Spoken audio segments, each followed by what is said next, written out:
Hello everyone, my name is Trey Grace and this is Insights and Highlights. This morning I will be your host and I'm chatting with Carol Roberts, the CEO of the National Cultural Foundation. Carol, how are you doing? I am very well, thank you, and in great spirits. How are you? I'm also in good spirits. It's that time of the year. That's right. Perhaps my favorite time of the year, if I'm being honest with you. Me too, apart from Christmas. With that being said, you are a very busy person, so thank you very much for your time. You're most welcome. And now that we're on that train of thought, can you take me into or share with us what an average day with the NCF CEO looks like? How busy are you actually? Well, it doesn't look like this, sitting down, almost in a relaxed mode. So thank you for this opportunity to step away. It starts at 3, 4, which is usually when I wake up. After doing radio and television for 44 years, and most of that time spent doing morning shows, my body clock hasn't adjusted as yet. So 3, 4 o'clock, I am wide awake. My staff will tell you that is when I begin messaging, often to their chagrin, but just so that I remember everything or most of the things that I have planned for the day. Nowadays, with the virtual space, it is, you don't start to work when you get to the office or when you pull up your laptop. You start to work from the time you open your eyes.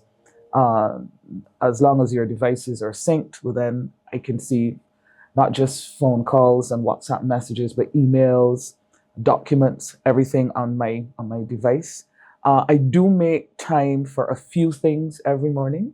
I must meditate. If I don't, the day just does not go well. And that's just not a feeling in my head, it is a reality. So I must meditate. I have 5 dogs, so I have to take care of my 5 dogs, whom I love dearly. And I have a little garden, so I got to go into the garden for about 5 or 10 minutes to water and speak to my plants. And in between there, all of that time, I have my earbuds in, so I'm either talking or literally in a meeting while doing that. And I think that's one of the advantages, depending on how well you manage it, but also disadvantages of this modern age where you're constantly accessible and able to access, anything or anyone on the planet. And then I start meetings and I start responding to emails, which I'm not as good at as I should because there's so many things happening. The foundation is currently doing its usual programming. So we are doing training and development in schools. Our business development department is doing yeoman service in supporting cultural producers. And then we have the festivals. At the moment, we are doing the marquee events for We Gather In. We're doing Crop Over, planning Carrot Festa, which is going to be staged in Barbados in August. Then we have NIFCA, our Independence Community Arts Festival. We are also doing the underground execution and production for Food and Rum. So that's 5. And then in November, we also spearhead almost all of government's national independence celebrations, either in full or in part. And then it's December and it's Christmas. Given that you said Food and Rum to your roster, to your agenda, and Carry Festa, is it more challenging to manage all of the above? Oh, yes. The obvious answer to that would be yes. The NCF I keep saying that the NCF is a very small team. We have less than 90 full-time employees, just about 75 to 80, maybe a bit more. We do a lot of outsourcing, of coordination. So during the peak times of our festivals and other initiatives, we have a roster of dozens of external coordinators. In the schools and community program, we have employed, again, dozens of tutors and facilitators. So the wider pool could be about 150, but those coming to work every day would be less than 90. And we take it in stride. We have a very good track record. Yes, there are those who will say, I didn't like this or I didn't like that, or I really think you could have done better here. But overall, certainly within the last 7 to 8 years, so many more people know of the National Cultural Foundation and know of the work of the National Cultural Foundation.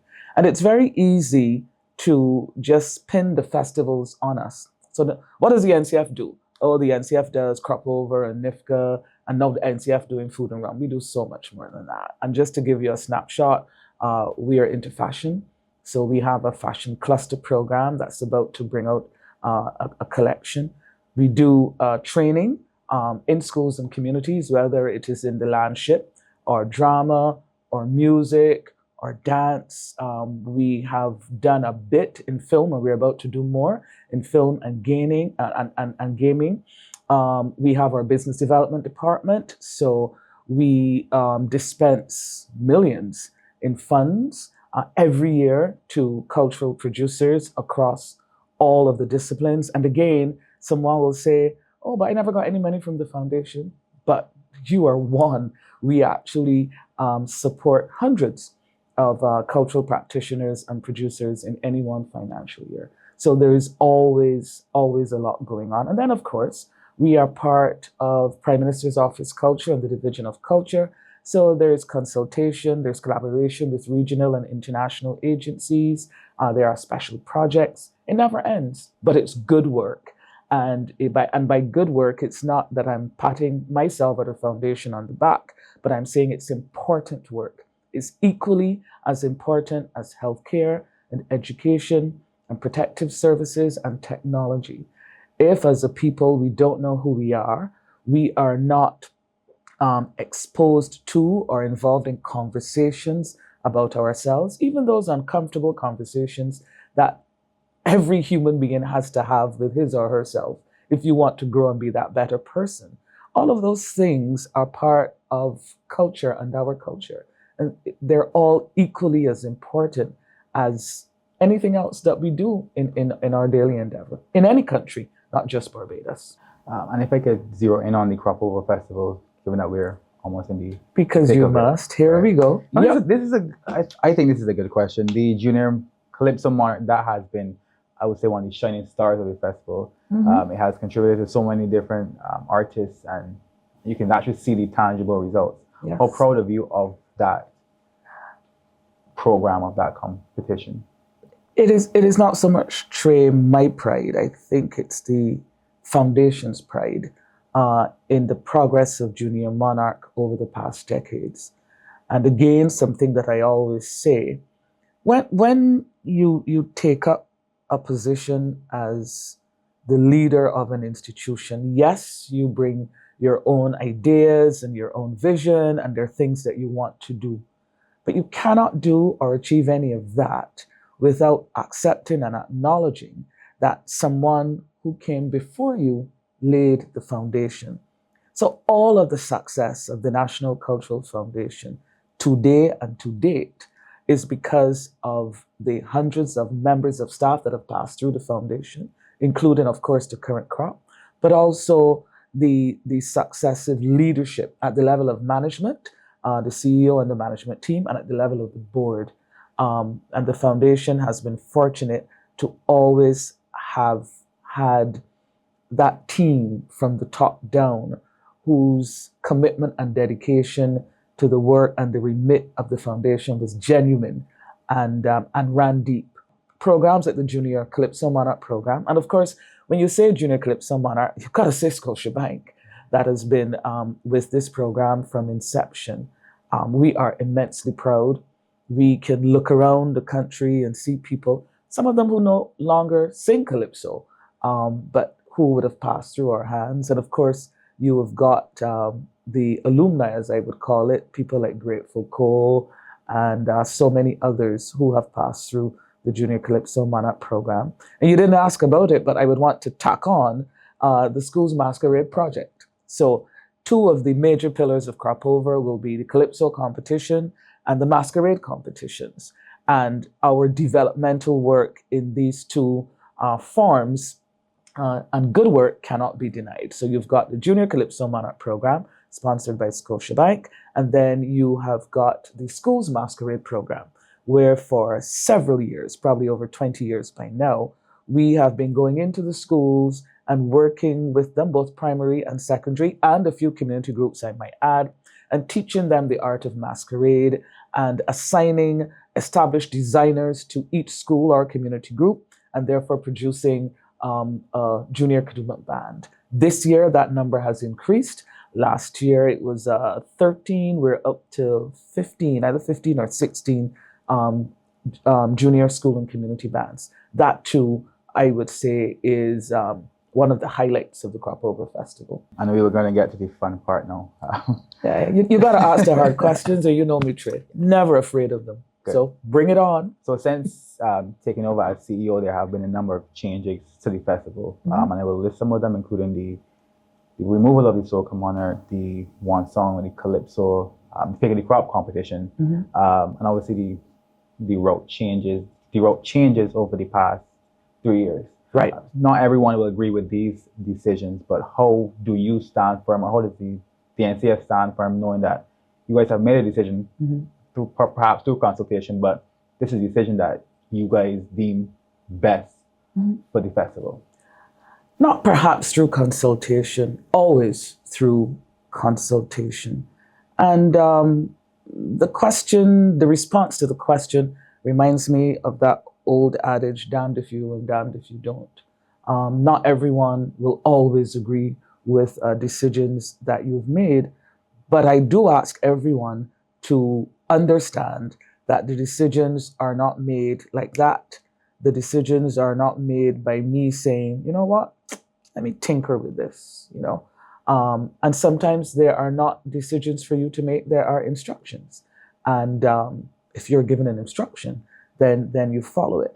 But even when given an instruction, part of that instruction always is, certainly under this administration, consult, consult, consult, and talk.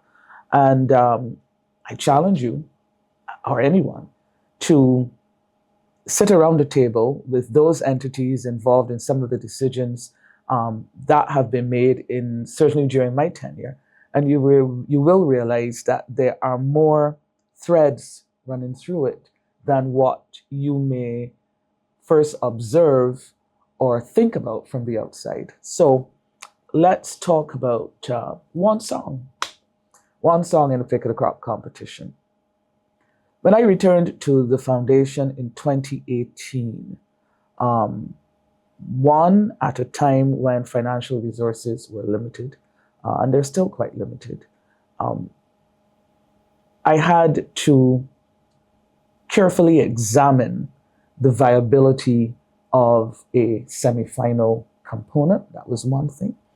And the fact that the pick of the crop needed a little oomph in it. So the numbers were dwindling.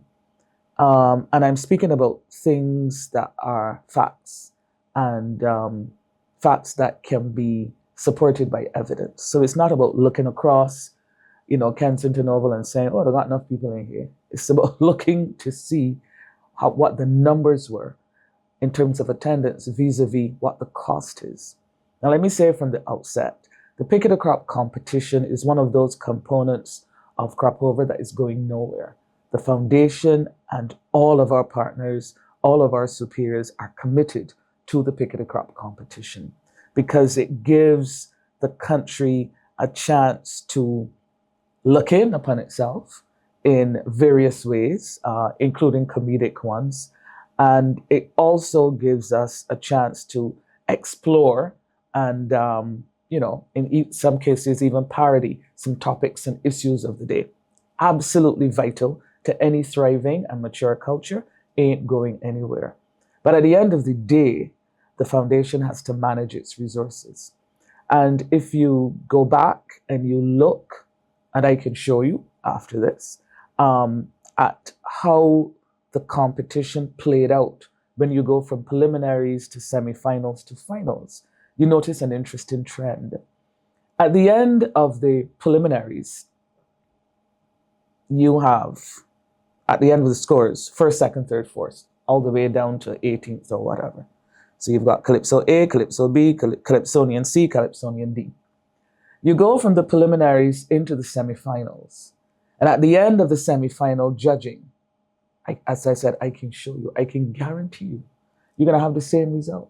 Calypsonian A, Calypsonian B, Calypsonian C, Calypsonian D, first to fourth. And then you go into the finals, and the one new component to the lineup is the reigning monarch, whether they decide to, as long as they decide to compete. And again, I will show you, at the end of the adjudication process of the finals, you're going to have Calypsonian 1 to 4, and the only change, more often than not, will be the performance of the returning monarch. If that returning monarch on that year, for whatever reason, does not bring their A game, well, then they won't be in there. And as I said, I'll show you afterwards. That's a separate story you can write about. So if you have a semi-final component where the numbers are dwindling every year, so you're spending almost $400,000 to stage a semi-final. And again, because you've got to pay appearance fees, you've got to pay the band, you've got to rent the venue, insurance, hospitality, all of those are the things. And as happened in 2018, you have less than 800 people paying to attend. Does that make sense? If you were running it as a business, would you do that? Personally, no. Right. And therefore, continue running in the ride. Right. So therefore, let's add some excitement to bring people out, to really energize the fraternity again, because the numbers of people entering the competition were also dwindling. So let's go for it. So we met with the tent managers. I hope they remember this. And we decided, okay, what would work? $100,000 cash, because that was what we could afford at that point in time. Or a fully loaded vehicle, courtesy garage, on board as usual. And one song. That adds an edge to the competition now, because you've only got one chance to make it right. But there's an underlying reason behind that as well. Many Calypsonians cannot afford to produce and present 2 songs. That's what they're saying. I hope they remember that too. That's what they were saying. So it is not as though we said or I said, I don't like this. You got to look at what's before you. You've got to make it work. Very quickly now, with regard to the soca competition, there's a major difference between the pick of the crop competition and the soca competition. Soca artists, the overwhelming majority of them, that's their living. Think about it. The Calypsonians in the pick of the crop competition, most of them have their jobs, they do other things, and they really love the art form, they give their all to it, they come out every year and they do that. There's a separate appreciation for that. And then you've got soca artists, who that's what they do. That's their tool of trade. That's how they make a living. Again, you have a competition, and there's nothing wrong with a competition as an event and create excitement. But as a developmental tool, it is not what it used to be. And again, let's unpack it. So you've got a soca competition. The monarch wins, again, a vehicle, and I think it was like $40,000 or $50,000 in cash. But they also have to mount a campaign and a presentation to all the judges. How much does that cost, do you think? I would say at least half of 40,000. Exactly, to begin with. And this has nothing to do with the years that people came in on aerial devices and all the rest, the dancers, the confetti, and whatnot. And at the end of the day, soca artists were saying, one-on-one, it's real expensive to enter the soca competition. That's one point. The second point is the competition is losing its value as that catalyst for additional work across the region, across the globe. And I'll give you the 2019 example again. So in 2019, Edwin had Groundation, Ram had Fabulosa, Hypersounds had Fair Sa, Marsville had a big tune, all the rest. Good. After the preliminaries, there was no Edwin, there was no Hypersounds, there was no Ram. You remember? Yeah. Right. Yeah. Went through the competition. That was your Lead Pipe and Sad sometime. He came third, if I'm not mistaken. He came third after Rick and after Mikey.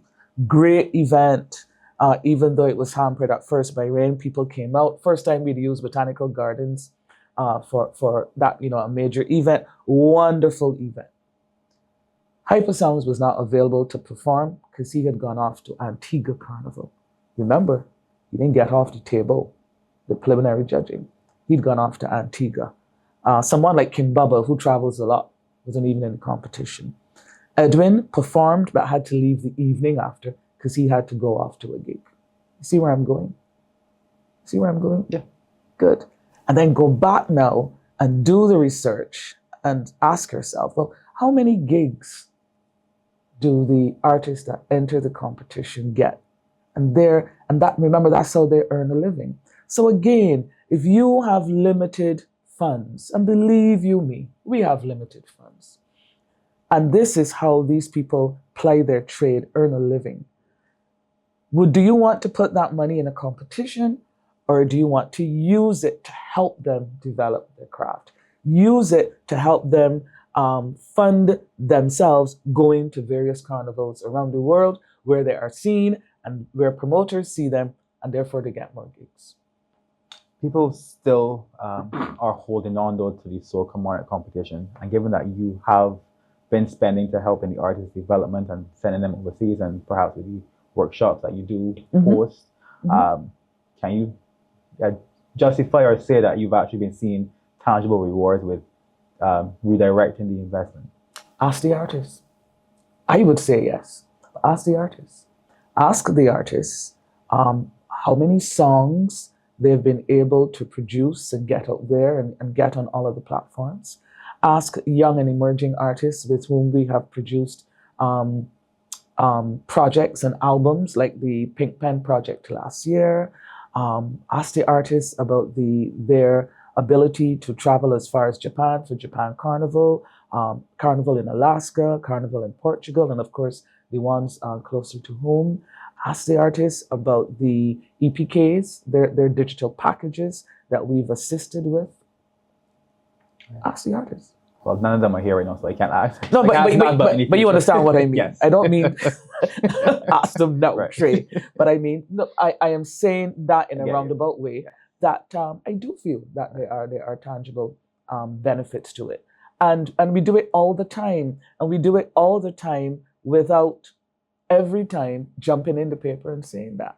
So we just came back from taking some artists to Departure, which used to be the Canada Music Festival, out of which these are not bona fide soca artists, but let's talk about artists because that's the subsector that we represent.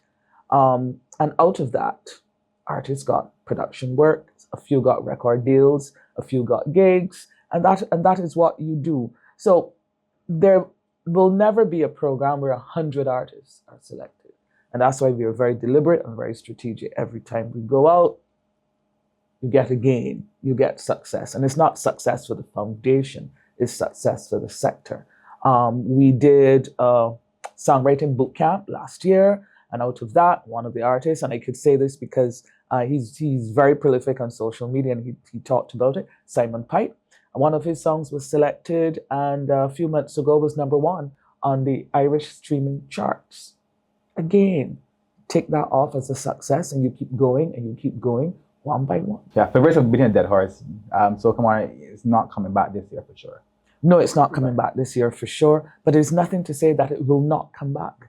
There's also nothing to say that someone else can't do it. Right. Nothing to say that someone else can't do it.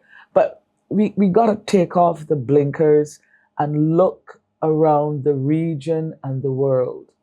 In terms of soca, are we where we used to be? Are we where we want to be? Given the talent pool that we have, can we get where we want to be? The answer is yes. But you've got to put in the developmental work. And it is not only, and we also have to have that uncomfortable conversation with ourselves as a sector and as a nation and ask ourselves, can some of the songs that are hits in Barbados travel and, capture the attention and delight audiences overseas? The answer is no. So again, and as I say that, I also accept that not every artist and every song is created, or not every artist has that in mind. But for those that do want to have their work and showcased on stages across the region and across the world, you've got to put in work.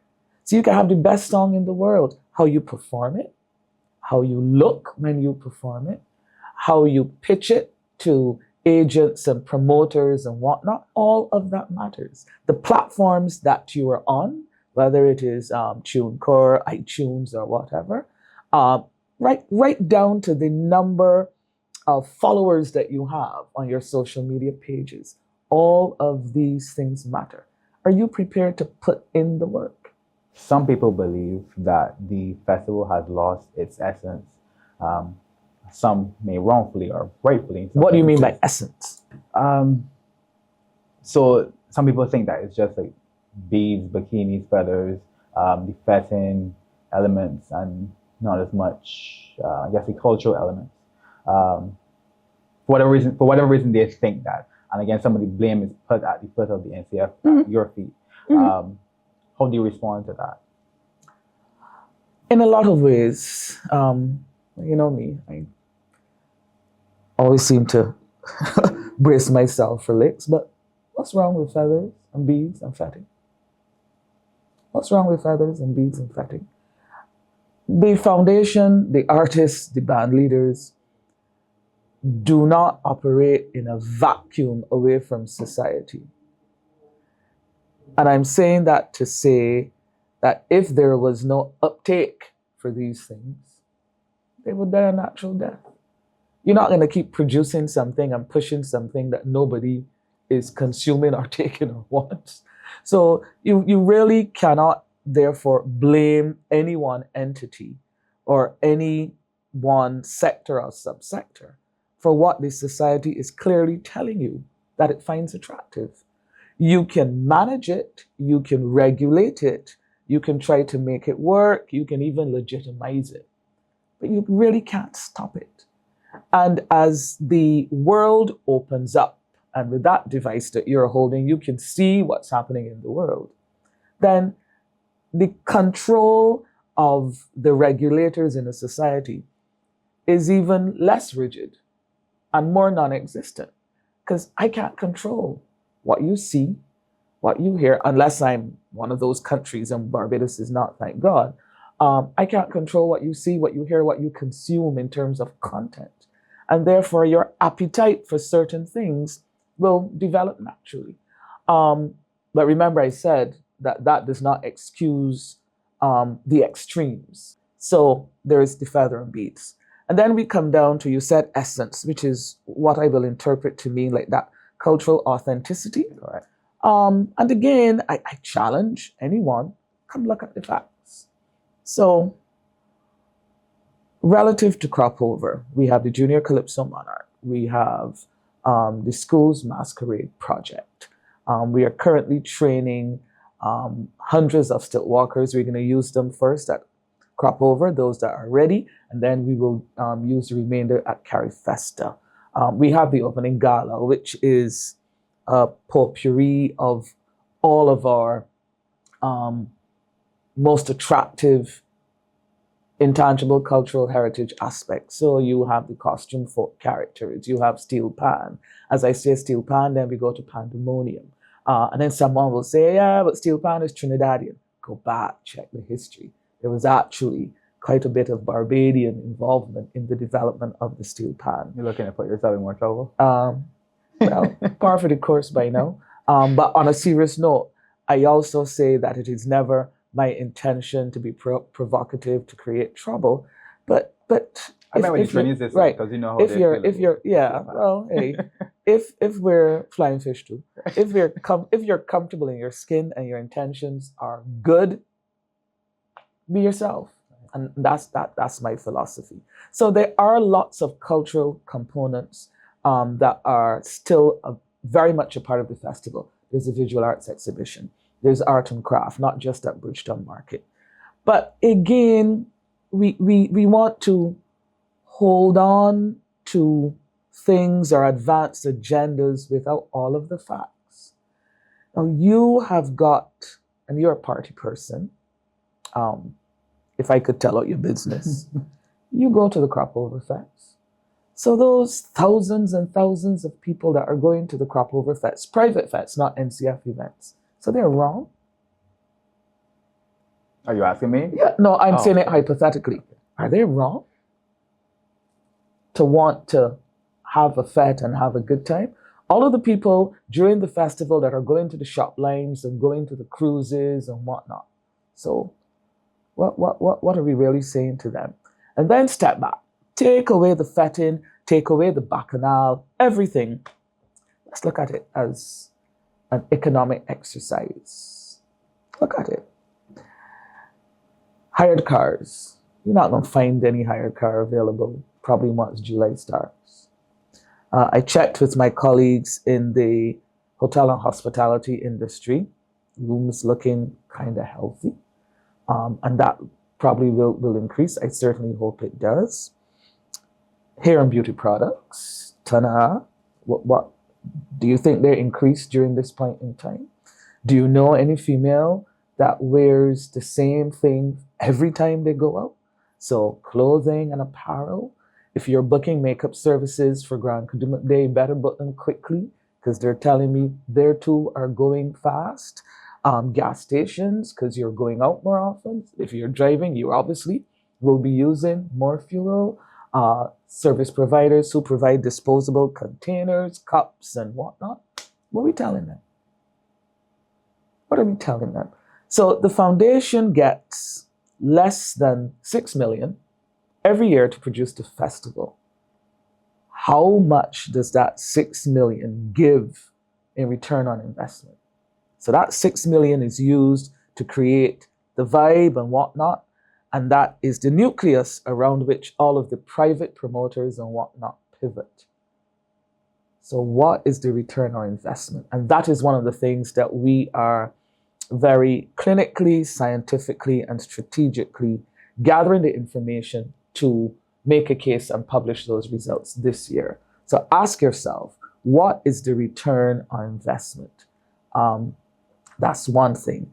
And the second thing, ask yourself, again, the value of this exercise, this activity to the psyche and mental well-being of a country.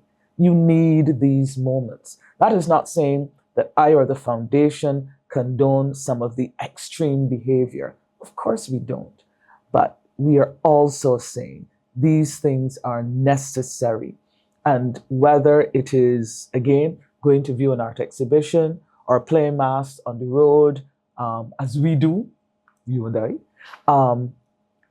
all important, all important. Right. And to segue into the private promoters that you just mentioned, Mm-hmm. A lot of people again believe that the influx in private promoters or private 4-day bands or private 4-day The private type jumps. events Yes. that has impacted the national 4-day morning jam.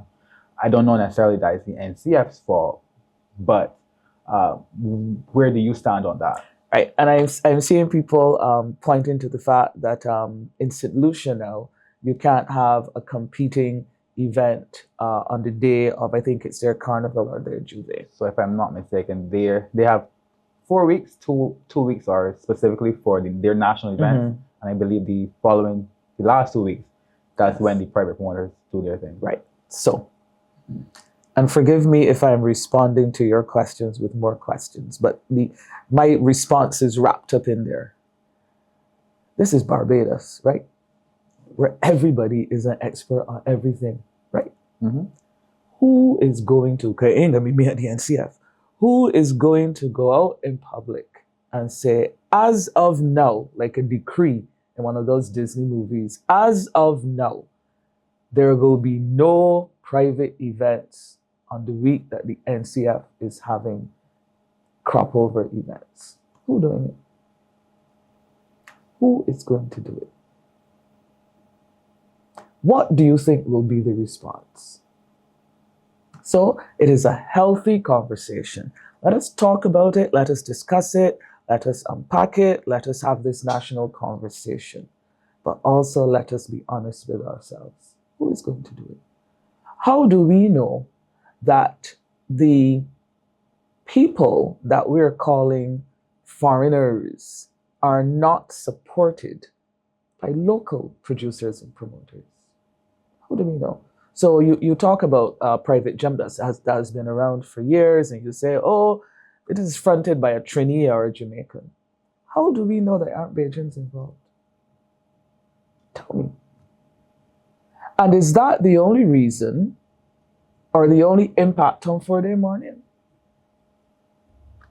When are we going to accept that as the culture and the event and the environment changes, that responses to it will change as well? Now, I used to jump 4-day morning every year for years. Why don't I jump anymore? Way outside of being CEO of the NCF. I ain't able. I'm 61. I ain't able. So I leave that for the younger folks who want a different 4-day morning experience. Again, we have also, like other societies, we've also now bought into the VIP and the VVIP and the VVIP with Prosecco and all them other layers. And what that has done is that it has not happened in a vacuum. So there are people who want a different kind of experience. So they want to jump around and around in a circle, or jump in a straight line within an enclosed space and whatnot. Who is going to tell them, oh, you can't have it on the same day as 4-day morning? You gotta do it a bit earlier. Who? You want the NCF to go forward, aka me, and say, oh, well, this is what it is going to be. And then get blissed on the calling program again. And then hear everybody saying, oh, this is trying to stop the poor black man from making $1. And this is against your constitutional rights. Really? I don't think so. And I'm winding down my questions. Grant Kaduma, we are going back to, where are we going? I am going to chastise you this time, Trey. Me? Okay. We are not going back anywhere. We are using the same route that we used last year. Wait, when I say going back, I meant in that context. We're using the same route that we did last year. The route that was originally, so we began our stakeholder engagements for the following year's festival. Last year we began in August. So we finished in August. By the end of August, we had met. And the Band Leaders Association was invited to present some proposals. They presented a number of proposals for the route, including going back to the highway. If you recall, the year we went to the highway, we then did a survey as to who wanted to stay on the highway, who wanted to come back. That was mixed. Then we went to the band leaders. They made a number of proposals, one of which, it was not the first one, but one of which is the current route. Pretty much, we made some tweaks, and I'll get to that part in the story, is the route that we're using now. That route was sent to the board of the NCF, to the ministry, to cabinet, and it was improved with the tweaking. The tweaking was that instead of starting Princess Alice Highway and coming up to Eagle Hall and going up towards Botanical Gardens, you would instead go down Black Rock and come down the Mighty Granite Highway. That was it in essence. And there was a reason for that. And that was accepted. It was applied last year, like anything else, like everything else. You know, there were pros and there were cons, but according to the band leaders, more pros than cons. And so we will keep it and go again this year. Again, there's so many interests that are paramount in an exercise like this. The band leaders must have the scope to sell those authentic, exciting experiences to their masqueraders. So they have huge stake in this game. The protective services, the essential services who work with the foundation have a huge stake in the game to ensure that the day's event progresses smoothly, seamlessly, and safely as much as possible. The only thing we can't control is the rain, but even then, there is risk mitigation in there. The public, this is the public, not the spectators, also have stake in the game because they want to see the spectacle. This is theirs. This is their festival. It's not the NCFs or the governments. This is their festival. So you must be able to find that harmony between the masquerader wanting to do bad, like yourself, on the road on that day, and then the spectator, like me, who wants to stand up on the side and watch you doing bad, right? And then on top of that, the small, enterprising Barbadian or resident who says to themselves, you can got a couple thousand people playing mass, you can got tens of thousands more standing up. What can I do? Because they've got a house whose curtilage looks on to the roof. So you got to look out for them too.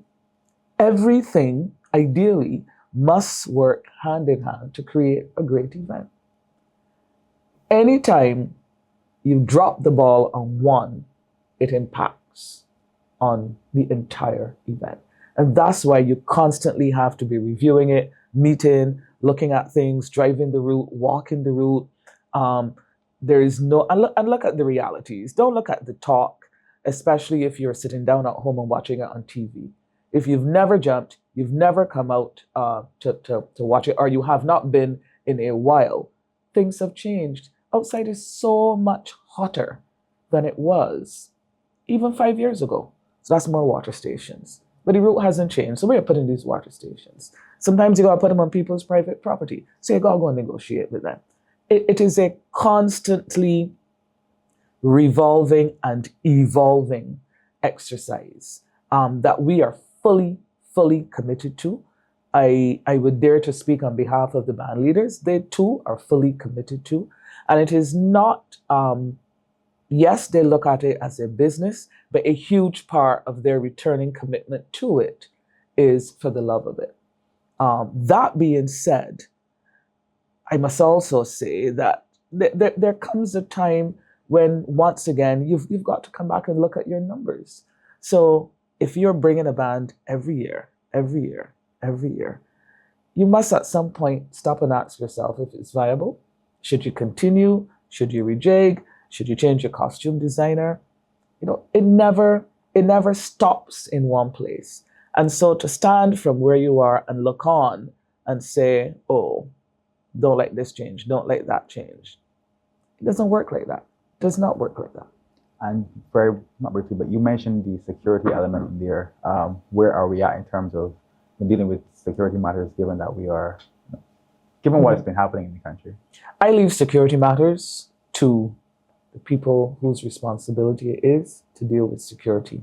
It may be naive on my part, but I feel that that is their responsibility. They're the experts, and we will follow their lead and follow their guidance. And I have every confidence that they are committed to the exercise, that they're committed to the festival, and that they will do whatever is possible to ensure that as much as possible, we have a safe crop over. But that being said, it is also the responsibility of every single person in Barbados at that point in time to also aid in that effort. And I'm not only referring, Trey, to acts of violence. I'm just referring to general basic compliance and basic courtesy, one person to another, and basic acceptance of how things change and are amended during crop over. So there's going to be a little bit more noise. There will be a few more traffic changes. There will be a bit more, quite frankly, garbage. How we dispose of it, how we take care of our country, how we look out for one another. There will be, believe it or not, a lot more consumption of alcoholic beverages. But equally, there should be also a lot more consumption of hydrating liquids because of the heat. It is a huge and mammoth task, and it requires everyone, whether you're going out to an event or not, whether you is a crop over person or not. It requires the entire country to get behind it because the entire country benefits. The entire country benefits. And that was actually my very last question. Anything else that you wanted to share that I didn't ask? I don't want to share anything. Okay. All right, well, thank you very much for your time. You are again. most welcome. I enjoyed it. I enjoyed having this long conversation with you as well. Thank you. And this has been Insights and Highlights. Thank you so much for your time and stay tuned to the nation.